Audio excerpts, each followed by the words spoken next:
ไหลมองจ้าพี่น้องไป3 คนนะจ๊ะเพราะว่าได้ปลาแขกไง2 โลได้เงิน4,900วิธีการไหลมองพี่น้องนี่สิปล่อยมองลงน้ำ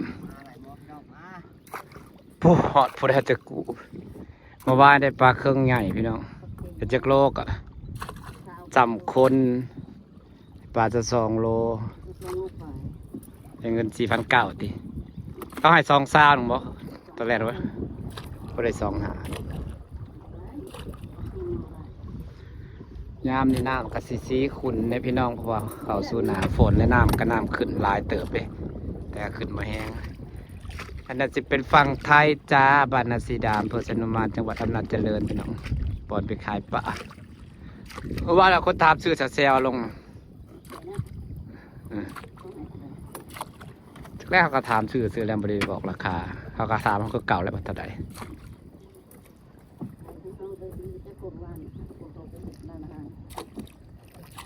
ได้ดีแล้วครับปน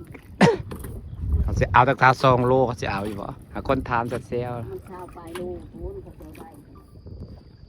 กำลังปล่อยมองลงแล้วนะจ้าบัดนี้ก็ไหลไปเรื่อยๆจ้าไหลมองดีอยู่กลางไปลำคลองเลยพี่น้อง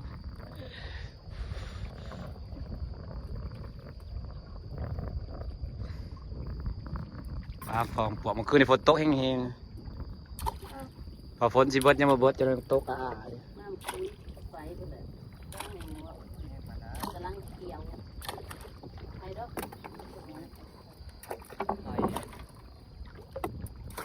บาดปุ๋ยเลยแมน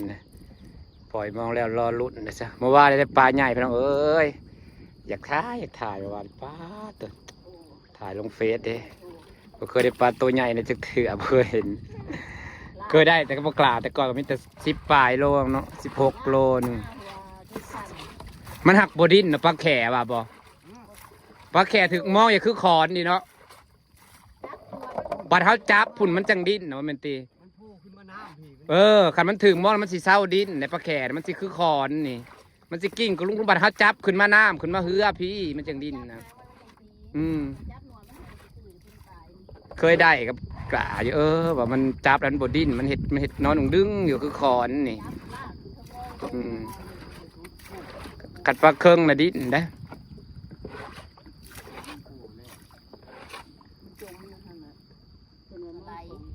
ยามนะเปียกยามนะเปียกไม่ใช่เปียกมันเสียบเอาไอ้นั่นแก้วยังได้ปลาเครื่องอยู่ตลอดเปียกมันได้ปลาเครื่องอยู่เสมอตัวสำขานี่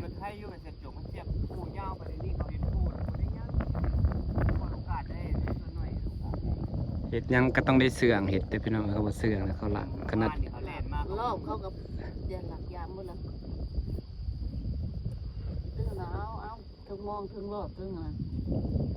รอบมันได้หอดยามปลาขาวอย่างไรปลาขาวซ้ำสีเอาเลยดิน้ำคือรอบนี้น้ำคือรอบนี้นะเขาหลักยามยังพวกเรากลางคืนลาย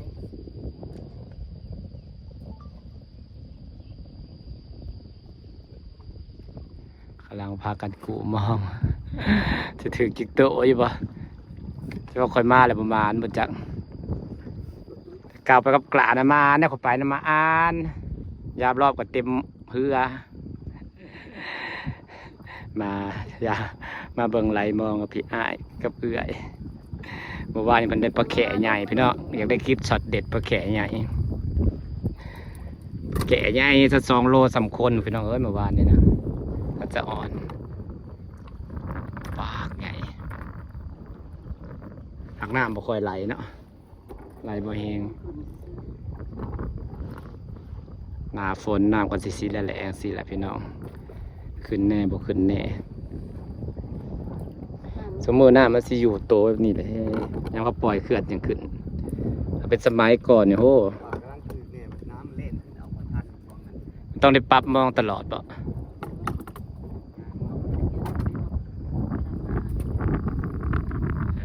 สีดำหน้านะ ปลา เราต้องให้มองหอดดินบอกอาดามขึ้นกับปั๊บมองขึ้นน้ำ ปั๊บลง เพราะอันนี้เราต้องหยอดลง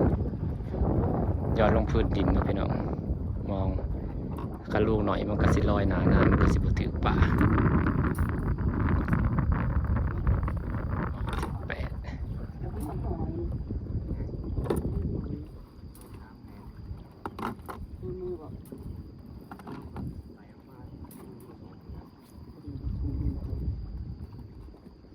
นี่ป่าถือไม่เอ่ยรอลุ้นป่านะจ๊ะพี่น้อง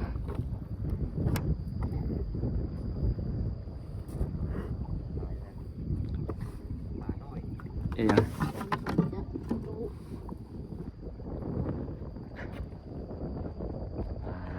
ไหลมองจ้าพี่น้องจ้าไหลมองป่า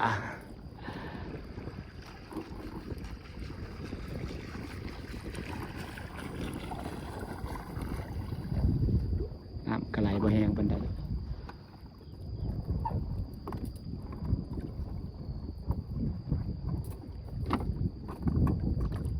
ยังบ่เห็นฮอดป่าพี่น้องเอ้ย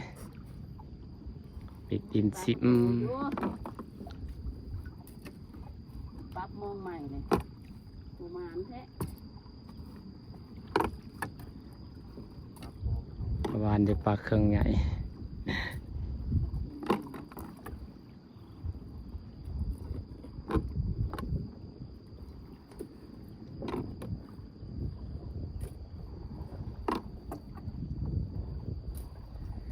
เหยื่อกระไรเนาะ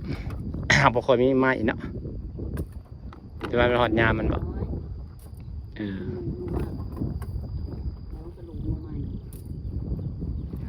ฝนบ่ตกฝนตกแล้วไม่หลาย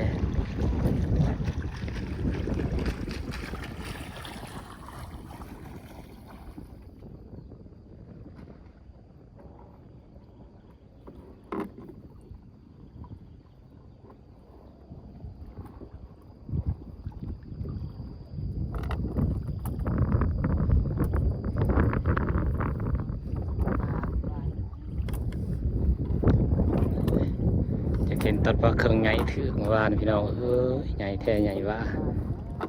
พอสำคน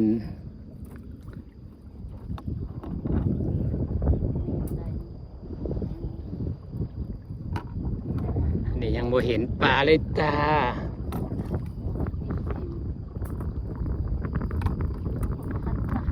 พยายามเลาะก็ไม่ได้ปลาพี่นะ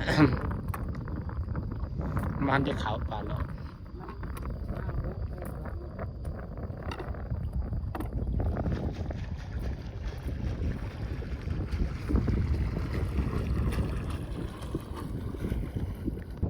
หลายรอบเลยยังไม่เห็นปลาเลยจ้า ผมมีปลาเลยจ้า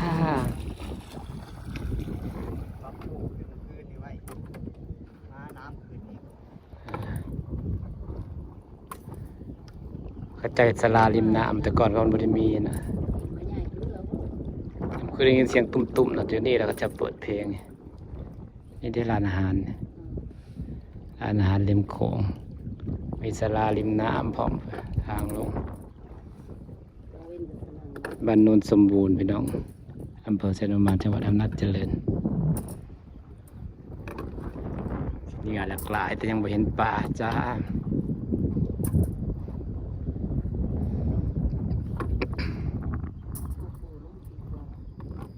แขถือปลาแขถือแขถือแต่คือค้อนถือเลยเด้อ ปูลิฟต์ปูตัวแขนปูนิ่งลิฟต์ลงเลยนิ่งเรือเลย มื่อนี้มาไรมองพี่น้องเอ้ย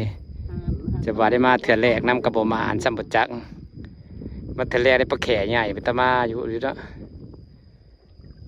ไปแล้วไปปากบานจากตัวสองตัวนะพี่น้อง ต้นเมฆได้ตัวมันของแล้วถึงหัว มันอยากคือมองของนี่ได้ถือปลาแข่จะคือคอนถือนี่ เอาหมู่บ้านแจ้งว่ามองของ มันจะคือคอนถือนี่ มันเป็น แล้วศูนย์ทางบุญทาง มันบดมันบ่อันนี้มันบดติ่งมันบดหนิง เอาในนี่แล้วพี่อายมันดึงมองมันไปถึงมอง มันก็คือแขและสัญญาตญาณเวลาถือยังมันศัตรูมันก็เห็ดนิ่ง กลางคืนนี่ย่านไหมกลางคืนไหน ๆแม่น โผล่มา ปากมันอ้าโลดปากกว้างนะกว้าง เป็นย่านนี่แหละ ปลาแขมันเวลาถือยังมันสิแบบมันสินิ่ง มันให้โอกาสเวลามันจะแดดแล้วลมเข้า วิธีที่เจ้าโจมเหยื่อมันนิ่งสะกอบแล้วจังโดดสวบปัดเดียวมารอบสองพี่น้องรอบสองให้กันไหลมองจ้าที่ไหลก็คือเขาไปปล่อยมองลงจากเทิงพูนพี่น้องเทิงอยู่พูนนะเราก็ปล่อยไหลลงมาเรื่อยๆใช้เวลาประมาณครึ่งชั่วโมงนี่แหละมาฮอดจุดนี้ก็สิกู้เพราะว่าต้องกู้จุดนี้เพราะว่า จุดนั้นมันก็จะเป็นน้ำตื่นและต้องกู้ให้ท่านก่อนหลวงปู่ต้องกู้แต่อยู่พี่ ไหลดอกเดียว ลองหนึ่งก็สิใช้เวลาประมาณชั่วโมงเพื่อไปนอกชั่วโมงกว่าๆเพื่อลงมองเพื่อกู้มองขึ้นเพื่อนี่อีกปล่อยมองปล่อยดางแล้วก็ปล่อยไหลลงมาแล้วก็กู้แล้วก็ใช้เวลาเลยพี่น้อง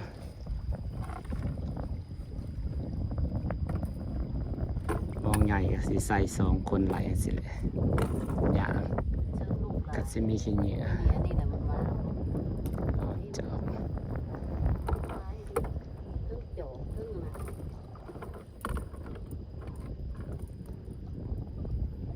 มีเห็นน้อยเลย สิมีปูมีปลาบ่เนาะพี่น้องมาไล่มองน้ำเพิ่นเทื่อเดียวก็ได้ปลาบ่เนาะเก็บตัวจักได้พอดีรุ่นดึง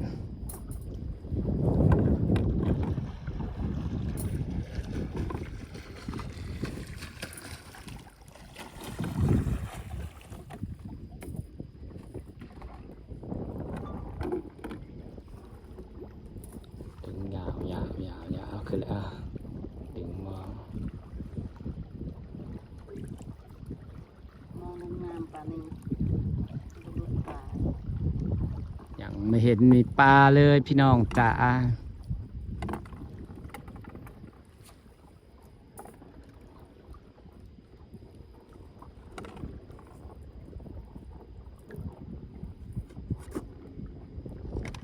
เป็นรอบ2ของการไล่มองนะพี่น้องพยายามรอบจังได้มานี่ติลงมาต้องไล่มองก่อนตั้งแต่เช้าจะพยายามรอบ แม่นเรื่อย น้องสาวสวย ๆก่อน ทางเมืองมืออื่นพี่น้อง แดดเกิดมา สวยอาจจะมาอ่านก็ได้กลางคืนไปยางเมื่อคืนเราไปยางไปยางเนาะ ลงได้อยู่ยากตาใส่มา พระก็บ่ไล่ปอบเดี๋ยวนี้บ่มีปลาหนูปลาหยังบ่ยามนี้แต่ว่าปลาหนูถือนั่นน่ะฮะ ธรรมดาเอาอยู่หันปลาหนูนะ แล้วจะบ่ ไล่ จะแล้วมาขึ้นก่อนช่วงนั้นห้าปลาเล่ผมจะ อืม ช่วงนั้นผัดไหลปลายางก็ผัดไหลมงใหญ่ ปลาหนูเนาะ ตรงได้เป็นด่างใหญ่ ช่วงนั้นขับไปไหลมงน้อยไหลมงใหญ่ครับกูเลยน้ำขึ้นอีกรอบนี้แหละ แม่นยามนี้ปลาหมูปลาหนูมันขึ้นเป็นหมู่พี่น้องกันถือกระคุ้มในหมู่อันนะผมมีฮอดปลาจับพี่น้องเอ้ยมาบ่ถือมือแท้ว่าถือมือปลาใหญ่ปลาบ่ถือก็สิได้มืออะไรจ้ะพี่น้องจ้ะพวกส่งตะไหบอกว่าเนาะเมื่อคืนนี่ก็ฝนตกบักแห้งๆหนูพี่น้องถ้าฝนสิเบิดแล้วยังตกอย่างแห้งเมื่อคืนนี่แต่มื้อนี้แดดออกเฮ็ดรวมแล้วสิออกเฮ็ดละโงูก็ยังออกอยู่บ่จักเนาะ เฮ็ดละโงกยังหรอ เราเฮ็ดละโงู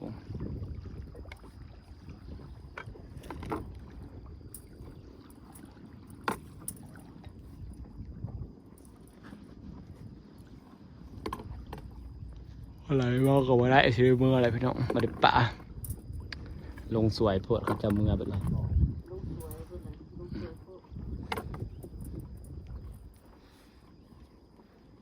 เมื่อ ว่าบริปลาพอโตซ้ำแบบนี้ เมื่อบัดนี้ อีมากับประมาณพี่น้อง เมื่อได้แบบนี้ ฝากบรรยากาศไปสนุกไปเมื่อแล้วบริปลา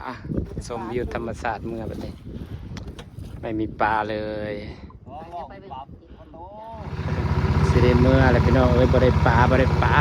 มาณปลาลงมาสวยเพราะผมมีปลาแต่ก่อนบริมีได้ตูบแกมเอาแกมเลยขจัดงาม ได้ลงธรรมชาติ ปลายนี่แหละพูดแค่เมื่อปลายเนี่ย ฮะ ปลายนี่คือดังโก้ตัวแรกด้วยไปเลย ได้มาไล่มองกว่าลงที่ไล่ลงมาฮอดนี่เลยได้ปลา3ตัวปิดปลาโง่ขึ้นไปที่ฮอดบ้านนิน ลืมเบิ่งบ่ฮอดใส่ฮักกับคาปดปลาลืมข้าว เจอก็ไข่ ไปมันก็ถูก ไปเจอก็ไข่จะได้ชวนเมื่อก ลางคืนนะกลางคืนมันจำบ่ได้เนาะ กลางคืนเรา เอาบริแนม รถปลาเลยว่ามาอยู่กลาง กลางคืนเฮาแนมบ่ฮู้ที่เลยพี่น้อง 3 ตัวใหญ่ ฝากบรรยากาศไว้สำเนียงสิได้เมื่ออะไรเด้อ